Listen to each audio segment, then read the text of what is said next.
मेरी ये video CM Punjab Maryam Nawaz साहिबा के लिए है, चूंकि इन्होंने कहा था कि सरकारी मुलाजमीन, पुलिस एहलकारान, ट्रैफिक वार्डन्स, जितने भी सरकारी महकमे हैं, ये अब तमाम तर लोगों को इज्जत के साथ बुलाएंगे, उनको सर, आप, जी, हुजूर कह के पुकारा करेंगे। इन्होंने ये कह तो दिया है, लेकिन क्या इस पर काम भी हो रहा है? यकीनी तौर पर ये सोशल मीडिया पे गर्दिश करने वाली वीडियो इन तमाम तर बातों के मुंह पर चपेट रसीद करती है। चूंकि आपने कहा था कि आपको इज्जत एहतराम से बुलाया जाएगा, चूंकि ये पंजाब की आवाम मेरी अपनी आवाम है, तो ऐसा कतई तौर पर नहीं है। चूंकि हम देख कह रहे हैं कि सरकारी महकमे के बंदे आपको आप, जी, हुजूर तो नहीं कर रहे, बल्कि वो आपके दान तोड़ रहे हैं। जी हाँ, ये फूल नगर की वीडियो सोशल मीडिया पे गर्दिश कर रही है, जिसमें ये साहब अपनी कोई रेडी लगाते हैं और मेहनत मजदूरी करके अपना और अपने बच्चों का पेट पालते हैं। ऐसे में टीएम में टाउन की जो कमेटी होती है वो आती है और इंक्रोचमेंट्स के हवाले से वो यकीनी तौर पर अपने काम करते हैं, लेकिन इनका रवैया, इनका सलूक अपनी आवाम के मातहत इस तरह है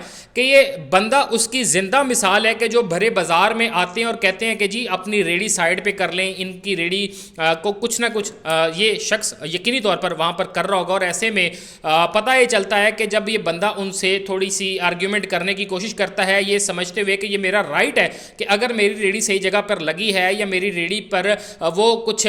पैसों का तकाजा करने के हवाले से आते हैं, तो वो बताता है कि जी मैं इस पर सवाल करने का हक रखता हूं। तो उस सवाल के जवाब में उनको जवाब यूं मिलता है कि उनको उनके एक छोटे से 8-10 साल के बेटे के सामने उनका मुक्का मारकर दान तोड़ दिया जाता है, उनकी कमीज फाड़ दी जाती है, जबकि उनका तराजू जिससे वो अपनी चीज़ों को तोल कर अपने ग्राहकों को देते होंगे वो तराजू भी उठाकर वो टीम ले जाती है। इसको आम जुबान में लोग कमेटी वाले, इस वीडियो में जो बताया जा रहा है कि वो लोग वहाँ पर कह भी रहे हैं कि कमेटी वाले आकर ये तमाम तर चीज़ें करके गए, इस शख्स को तशद्दुद का निशाना बना के गए, इसका तराजू उठाकर ले गए। तो यकीनी तौर पर आपको अंदाज़ा होगा कि सीएम मरियम नवाज साहिबा एक जानिब ये कहती हुई दिखाई दे रही हैं कि मैं महकमों को सुधारूंगी, लोगों को दूसरे आम आवाम की इज्जत करना सिखाऊंगी,